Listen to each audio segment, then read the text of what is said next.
Ku giti cyari ku mpinga ya wa musozi niho Yesu yavugiye uti byose birarangiye. Yatanze ubugingo bwe kugira ngo abakene n'indushyi bamwegere. Yaciye bugufi kugira ngo n'abatagira shinge na rugero nabo baze abakire. Kaze mu ndirimbo y'umunsi. Mwene data, nubwo abantu ubona bakubitwa n'ibyaha gutya, byaha bikabavundaguza, bakaruha intimba zikaba nyinshi z'ibyaha, nyamara Imana kuva kera yifuje kubakiza.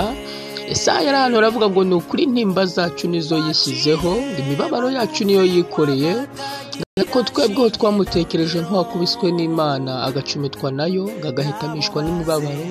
Nyamara ibicumuro byacu ngo nibyo yacumitiwe, yashenjaguriye gukiranirwa kwacu, ngo igihano kiduhesha amahoro cyane kuri we, ngo kandi imibyimba ye niyo adukirisha.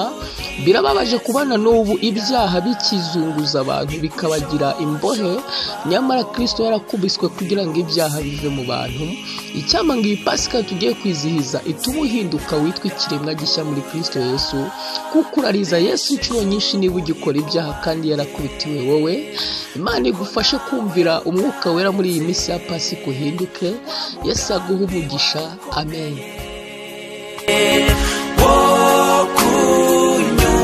N'Imana nuko byari bikomeye